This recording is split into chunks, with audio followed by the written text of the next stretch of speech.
Dans le cadre de notre semaine sur la montagne avec Jésus, j'avais préparé un message spécial ce matin. Puis aussi en lien avec la conférence de hier. Toutes les personnes de notre mouvement d'implantation d'église, on devrait préparer un message en lien avec le premier chapitre de ce livre. Changer vraiment comment? Changer vraiment comment? Bien, le livre répond à cette question-là. Comment changer? Parce que changer, c'est difficile, hein? Si on regarde ça à vue humaine, là, changer, c'est impossible, hein, finalement. Le changement de cœur, c'est quelque chose d'extraordinaire, difficile, mais impossible pour nous. Ça, on le sait déjà. Mais est-ce qu'il nous arrive, parfois, ou souvent même, d'avoir une brèche ou une coupure entre notre croyance et notre vie? Une coupure qui est entre notre théologie puis notre mise en pratique de notre théologie. Hein, on est chrétien, nos péchés sont pardonnés, mais on dirait que notre vie, elle ne le sait pas encore. Hein, ça vous arrive-tu de vivre ça des fois? Et des fois, on a une grande résistance où on résiste au changement de notre cœur. Je vais vous raconter une histoire triste. Une histoire triste, mais peut-être que parmi vous, il y en a qui vivent quelque chose comme ça à différents niveaux. Okay? C'est l'histoire de Georges et de Judith. Georges connaît la Bible du bout de ses doigts. Georges, c'est un théologien. Georges, il a une belle grande bibliothèque avec tous les livres de théologie systématique, tous les commentaires bibliques, tous les grands penseurs évangéliques dans presque tous les siècles. Puis les meilleurs au monde, il y a tous ces livres-là. Là. C'est impressionnant de se rendre dans cette bibliothèque-là. C'est voyons donc! Hey man, t'es un docteur là, pour lire ces affaires-là. Même en français, je ne suis pas capable de comprendre ce que tu lis là. T'sais. Mais pourtant, si tu regardes, si tu tasses tes yeux de dessus cette bibliothèque, et tu regardes ça, il y a quelque chose qui ne marche pas. Il y a quelque chose qui cloche. Georges, lui, il semble toujours voir ce qui ne va pas chez les autres. Mais dans sa vie, à lui, il n'est pas capable d'avancer. Il ne fait presque pas de pas d'avancer. Il a la dextérité théologique d'un gymnaste olympique, mais ses relations, dans ses relations, c'est un paraplégique. Là. Vraiment, il y a des grandes difficultés relationnelles. Son mariage avec Judith, il était houleux dès le départ. Okay? Mais Georges, il ne sait pas comment réparer les choses qui ne vont pas bien dans son mariage. Ça ne va pas bien dans sa vie, dans son mariage, mais il n'est pas capable de faire quoi que ce soit pour changer ça. Sa relation avec ses enfants, qui sont maintenant adultes, est vraiment exécrable. Là. Ça ne va pas bien. Il est toujours en conflit avec un de ses proches aussi. Georges n'est jamais satisfait de sa carrière. Et dans sa vie chrétienne qui a duré, qui a duré jusqu'à maintenant à 30 ans, il a changé 4 fois d'église. Georges, il a beaucoup de problèmes personnels. Il gère mal son temps, il gère mal ses investissements, il gère mal ses biens matériels. Peu de personnes connaissent véritablement Georges. Judith et lui, ne se disputent jamais en public. Ils sont fidèles à l'Église. Ils la soutiennent financièrement. Georges participe activement aux réunions de son Église-maison, où tout le monde le tient en haute estime.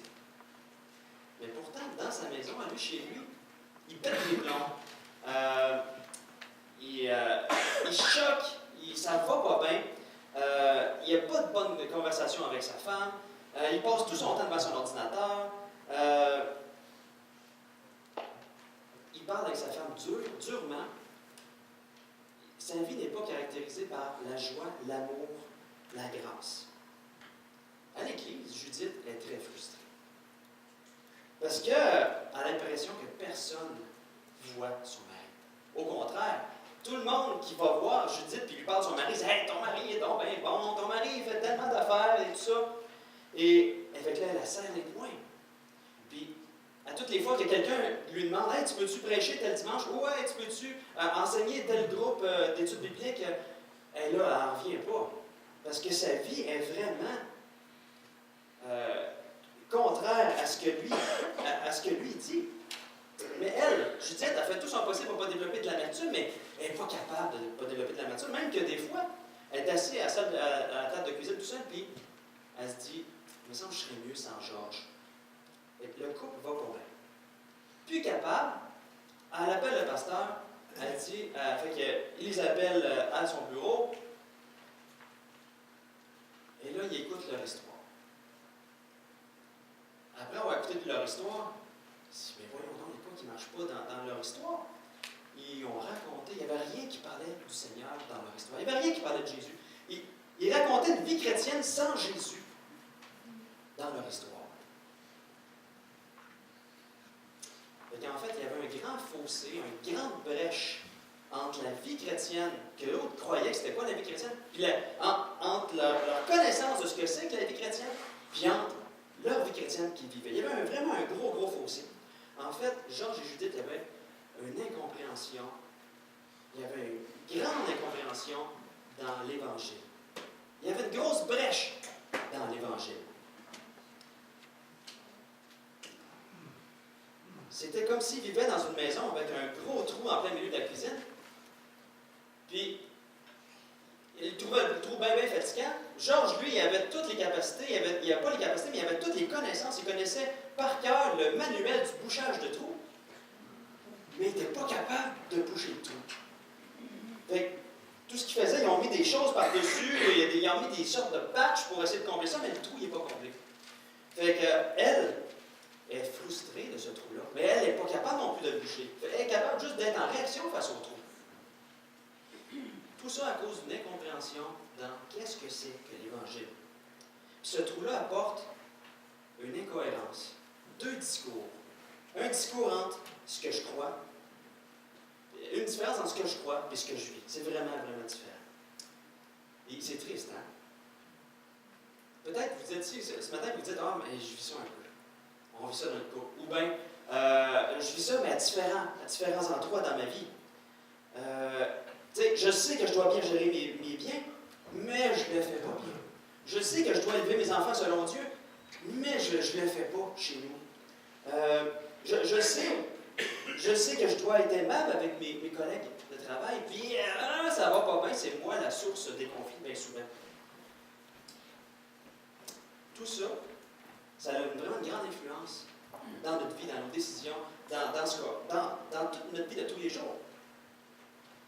Mais d'où vient cette brèche-là, ce trou-là, dans cette compréhension de l'Évangile? Il y a un texte des Écritures qui nous en parle. Tournez avec moi dans 2 Pierre 1, verset 3 à 9. Pour ceux, les nouveaux, qui sont où? C'est où 2 Pierre? 2 Pierre 3, verset 1 à 9. Pour la Bible bleue. Ceux qui ont reçu une Bible bleue foncée, c'est la page 1239. Et ceux qui ont reçu la Bible blanche et rouge, c'est la page 802. C'est bon? Et pour les autres qui sont plus habitués, 2 Pierre, chapitre 1, verset 3 à 9. Ce passage-là nous parle de ce trou, de cette incompréhension-là dans le message de l'Évangile, dans la compréhension de l'Évangile.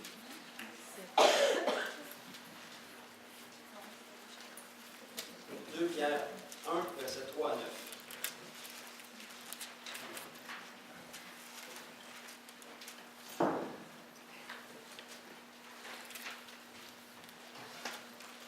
Pierre 1, 3 à 9.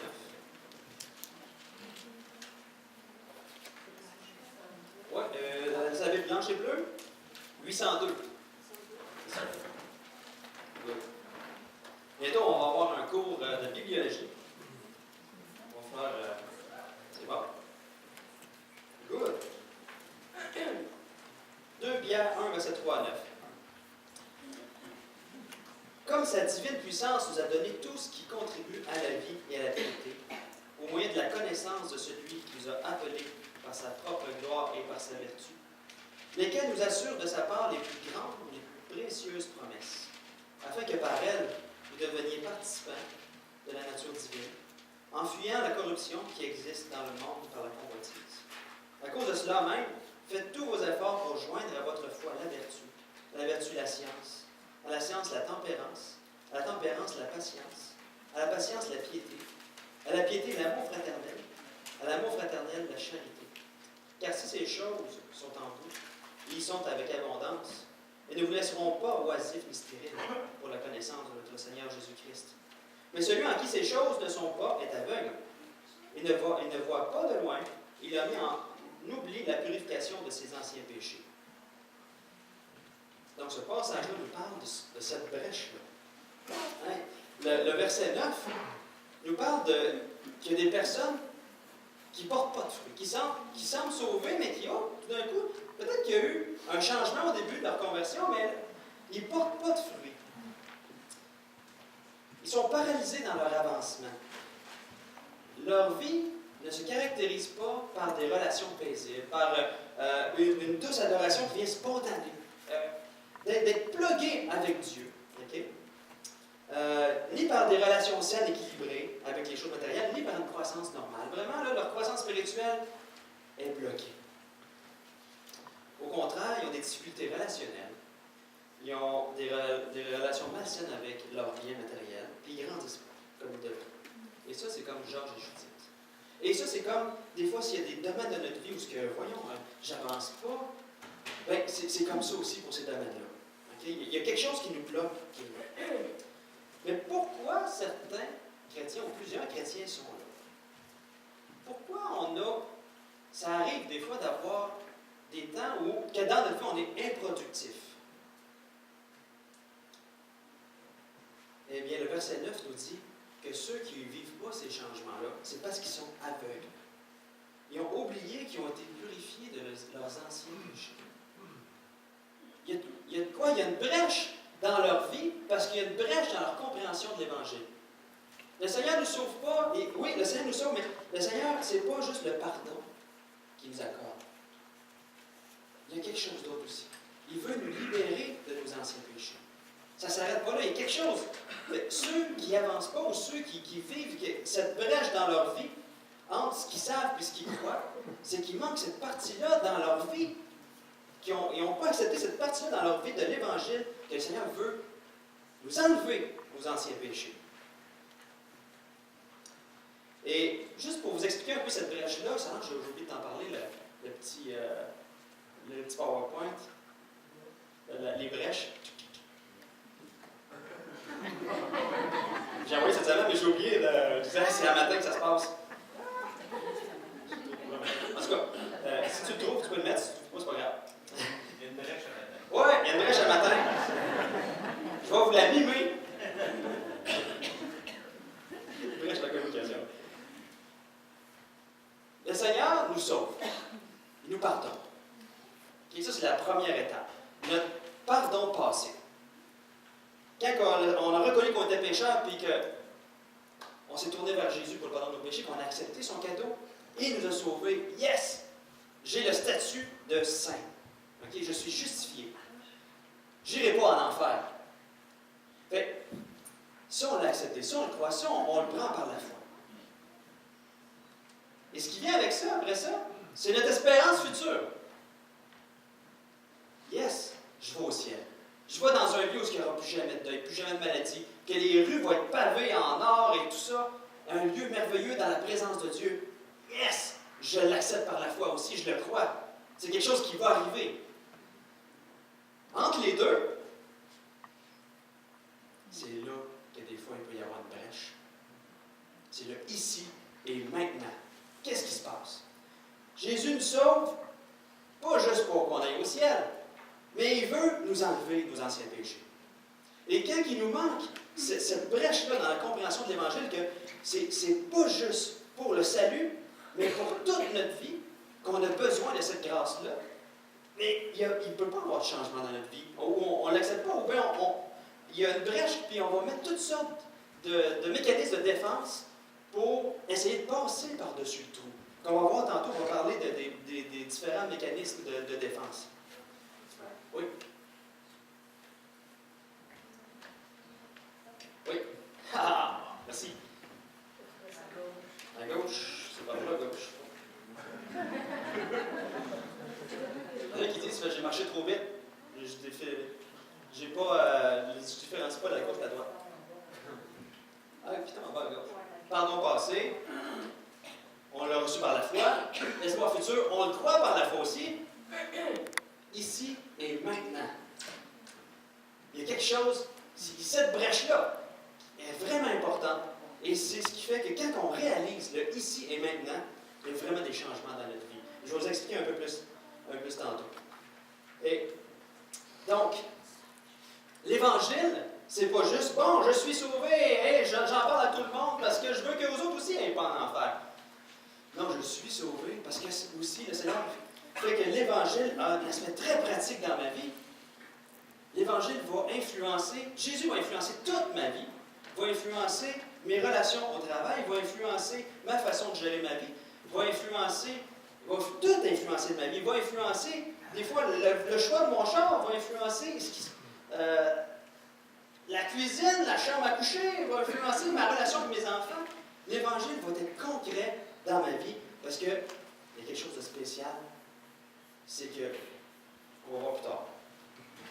Non, je vous dis en haleine.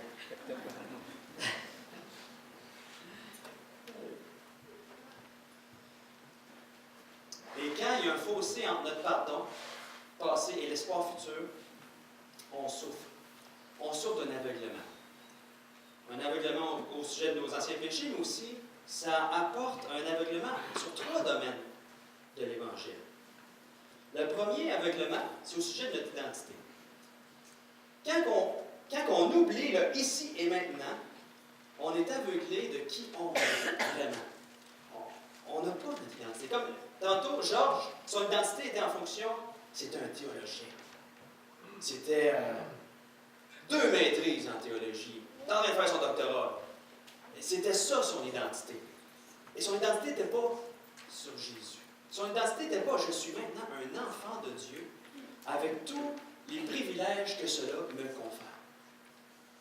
Parce que quand tu as un aveuglement par rapport à ton identité, ben, ce qui arrive, c'est qu'il y a une autre identité que tu te veux insuffler par le monde. Par exemple, tu es un travailleur, tu es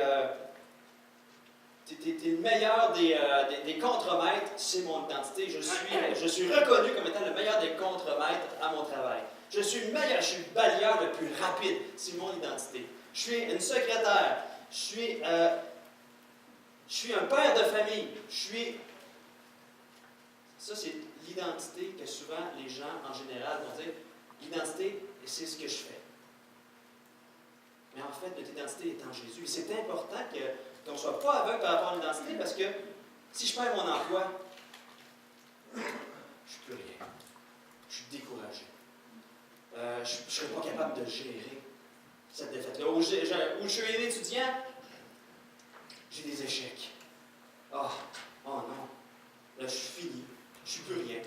Mais quand ton identité, tu es un enfant de Dieu, mais tu es toujours un enfant de Dieu, tu es un enfant de Dieu, ça va influencer ta vie de père de famille, ta vie de grand-papa, d'oncle, de tante, d'amis.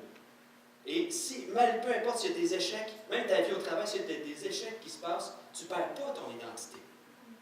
Ton identité, je suis toujours un enfant de Dieu. Et le fait d'oublier le ici et maintenant nous fait oublier notre identité. Je suis un enfant de Dieu. Mon identité est là.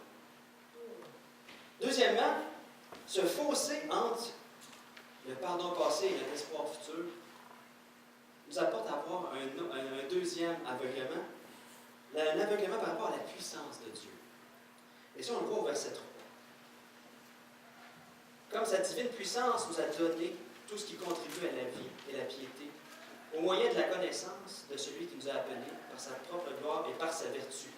Quand il y a ce fossé-là, cette brèche-là dans la compréhension de l'Évangile, on ne comprend pas et on ne saisit pas la puissance de Dieu. Et la puissance de Dieu, la puissance de Jésus dans notre vie, c'est pas justement juste pour le pardon, pas juste pour le ciel, mais on a besoin de cette puissance de Jésus qui agit aujourd'hui dans notre vie.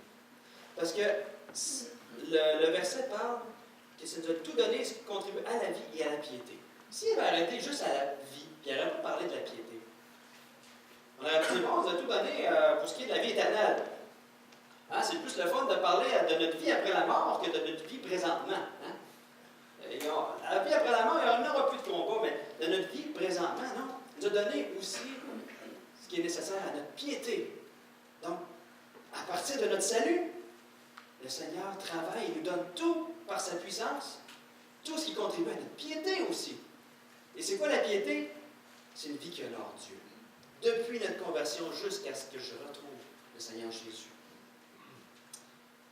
Et c'est ça qu'on a tendance des fois à oublier. On a besoin de la foi pour le salut, on met notre foi en Jésus.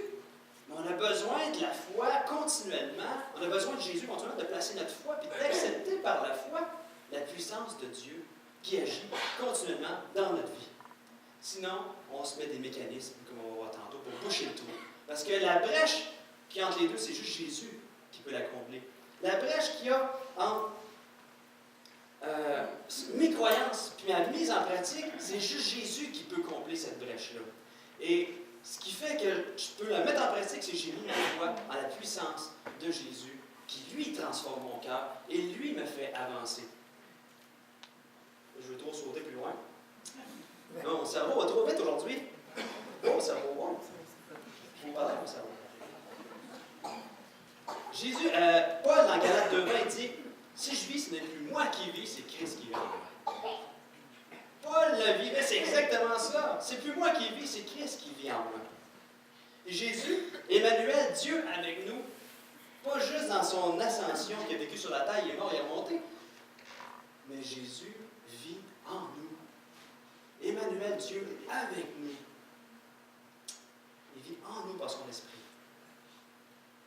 Et donc, si on a cette incompréhension, cette brèche dans notre compréhension de l'Évangile entre le pardon passé et notre espoir futur, on est aveugle concernant notre identité et la puissance de Dieu, la puissance de Jésus qui nous transforme.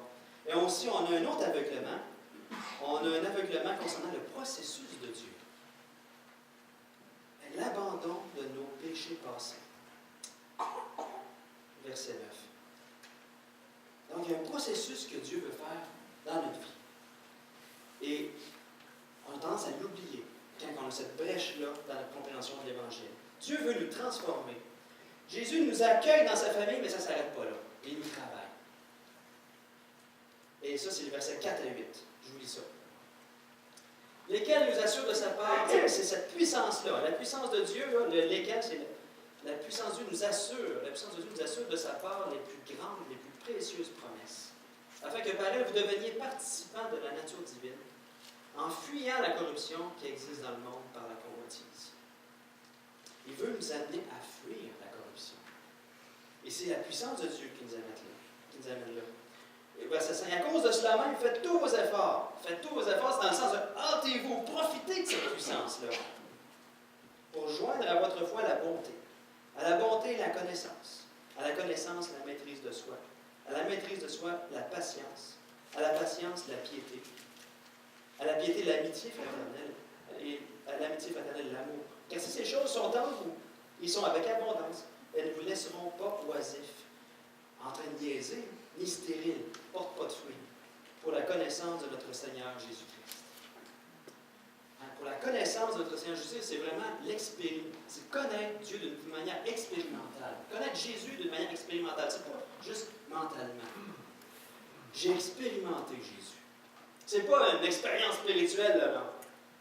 Jésus vit en moi, je l'expérimente, il travaille au travers de moi, il travaille dans mon cœur. Et ça, c'est le processus de Dieu qui est décrit là.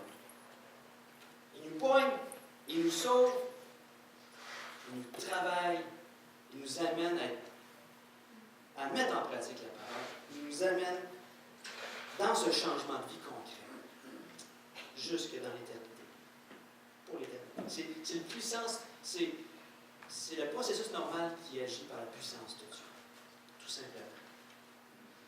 Donc, quand on a cette brèche-là dans la compréhension de l'Évangile, qu'on a besoin de placer notre foi tous les jours dans la puissance de Jésus pour nous transformer, puis on est aveugle par rapport à notre identité. Hey, je suis un enfant de Dieu. Par rapport à la puissance de Jésus qui transforme et par rapport au processus de Dieu qui veut nous transformer. Et quand on a cette brèche-là dans notre vie, par rapport à un domaine, ou en général dans notre vie, on met des mécanismes de défense pour essayer de patcher le trou, patcher la brèche. Et là, ça se peut qu'on se reconnaisse. Moi, je me suis reconnu là-dedans. Il y a des ismes. Okay? dans un mécanisme, ça finit par isme, on va mettre des mots en isme pour essayer de combler la brèche. Okay? Souvent, quand on rencontre Jésus, on devient chrétien, nos péchés sont pardonnés, yes! On tombe dans un formalisme. Je veux vivre la vie chrétienne. Je vois que je sais c'est quoi être un chrétien, mais ma vie ne le reflète pas. Donc, pour m'aider, je vais me conformer à un horaire d'église. Je vais aller à toutes les réunions, je vais aller à l'église maison, je vais participer à toutes les formations, je vais faire tout, je vais participer à la Méquidonne, je vais faire plein d'affaires pour être sûr d'agir comme un chrétien. Donc, le formalisme. Première patch qu'on va se mettre pour essayer de remplacer Jésus qui nous amène à changer. Ça nous rassure. OK, dans mon horaire, il y a tout ça, donc je n'ai pas le temps de faire des niaiseries. Le formalisme. Y en a-tu que ça au début de leur vie chrétienne? Le légalisme. Tu te mets une série de règles pour être certain que tu ne vas pas, pour être certain pour combler la brèche. Mais l'affaire là-dedans, c'est que c'est tout sur tes propres efforts. Le formalisme puis le légalisme, c'est vraiment sur tes propres efforts. Tu essaies de vivre la sanctification, de vivre le processus de Dieu par des lois que tu te mets, par des barrières, pour être sûr de combler cette brèche-là. Mais l'affaire dans le légalisme, c'est que ça fait juste démontrer que tu n'es pas capable, de toute façon. C'est une vie décourageante, une vie qui n'a pas de victoire parce que tu es toujours ramené à la loi que tu t'es mis pour essayer de combler, pour essayer qu'il y ait un changement dans ta vie. Pour remplacer Jésus, encore. Pour remplacer la puissance de Jésus pour nous transformer. Le troisième isme, le mysticisme. Les mystiques sont ceux qui recherchent des expériences émotionnelles. Ils recherchent.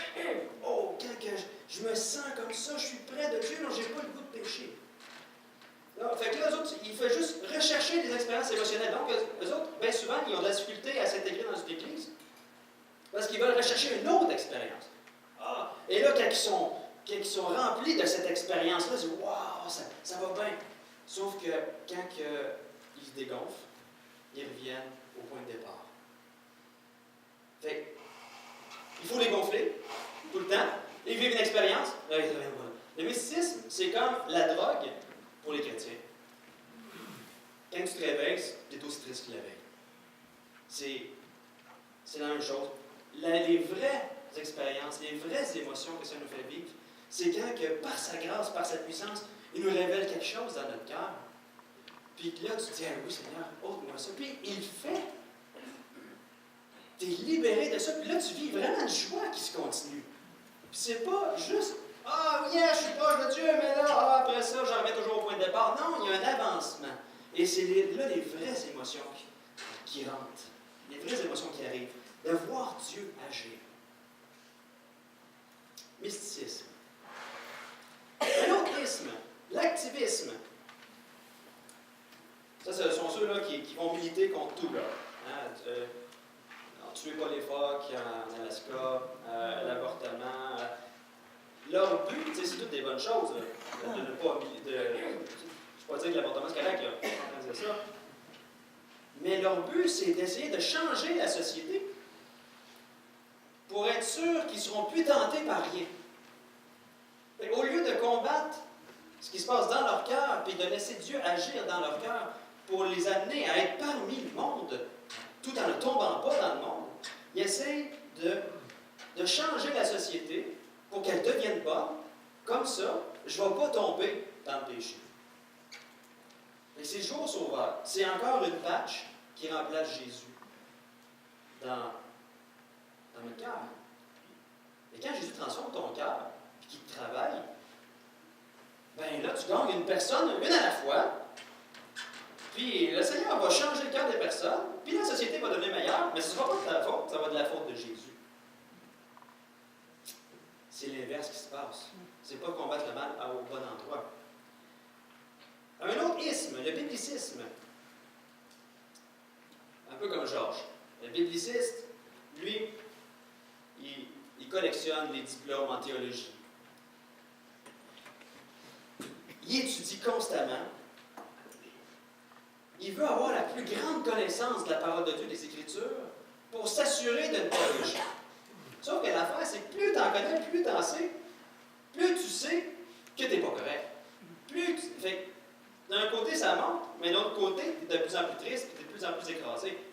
Tandis que quand le Seigneur nous parle au travers de sa parole, puis par son Saint-Esprit, il nous fait capter ça, bien, il nous travaille dans le cœur, il nous donne la joie de le mettre en pratique. Et c'est une vie de joie, non pas une vie de « oh non, je sais ». Fait que ça fait un bébé spirituel avec une grosse tête. Il connaît plein de choses, mais il n'est pas capable de rien mettre en pratique. Puis en plus, il pleure tout le temps, parce que il sait exactement ce qu'il doit faire, mais il n'est pas capable de le faire. Donc, tout ça, les ismes qu'on vient de voir, le formalisme, le légalisme, le mysticisme, l'activisme, le biblicisme, sont tous des patchs des fois, on a tendance à mettre pour combler cette brèche-là, qui est Jésus. Seulement Jésus qui peut combler cette brèche-là, puis qu'on puisse mettre notre foi en Jésus. Il faut vraiment comprendre ça, que on est sauvé par la foi, on a mis notre foi en Jésus pour notre salut. Mais le processus que Dieu fait est aussi par la foi. On a autant besoin de foi en Jésus pour notre changement, parce que c'est lui qui le fait, c'est par sa puissance. Puis notre espérance future, on l'accepte aussi par la foi. La foi, l'Évangile est toujours là. Et c'est Dieu qui nous sauve, c'est Dieu qui nous transforme, c'est Dieu qui va nous amener au ciel.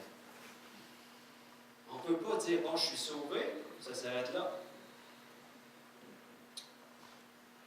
On joue aux cartes un peu en attendant que le Seigneur revienne. Est-ce qu'il y a quelque chose? Est-ce qu'il y a un domaine de ta vie où tu dis, ah oui, je lutte avec ça, puis oui, j'ai mis des patchs là-dessus pour essayer de combler ce vide-là. Pour essayer d'être capable de vivre, de mettre la parole de Dieu en pratique. Mais en fait, je le fais par mes propres efforts. Est-ce que tu t'es mis des lois? Est-ce que tu t'es étudié là-dessus, mais finalement, tu n'es pas capable plus de mettre ça en pratique? Est-ce qu'il y a un domaine de ta vie? Ou bien, est-ce que tu vis l'histoire de Georges et de Judith en ce moment? Ma vie n'est pas conforme avec ce que la parole de Dieu dit. Et je l'essaie de le combler par toutes sortes de choses. S'il y a quelque chose que tu dis, ouais, Seigneur, je veux vraiment mettre ma foi en toi pour que tu puisses régler ça dans ma vie. Bien, je vous invite à vous mettre en équipe de 4. Okay? On va être en équipe de 4. Puis on va prier, on va confesser à Dieu cette chose-là dans notre vie que le Seigneur veut avancer, veut faire avancer, mais que vous renoncez à votre patch, puis vous acceptez par la foi que Dieu lui seul a toute la puissance pour vous transformer. Mais là, je suis en train de penser, là, peut-être que ça peut être très personnel, vos choses. Prenez un temps tout seul. C'est bon? On va inviter l'équipe de louange pour avancer. Puis on va juste prendre 2 minutes ensemble pour mettre le doigt sur cette chose que Dieu veut travailler. Renoncer, comme quand on s'est converti, hein? Sur quoi je mettais ma foi pour être sauvé? Ah, j'étais un bon gars. Là, j'oublie ça. Je mets ma foi en Jésus. Là, sur quoi je mets ma foi pour changer? Sur mes propres efforts. Mais non, c'est la même chose. Je renonce ça, c'est Jésus qui me change. Fait qu'on va prendre 2 minutes de prière ensemble. Confesse ça à Dieu. On renonce à notre patch et on accepte par la foi sa puissance pour nous transformer.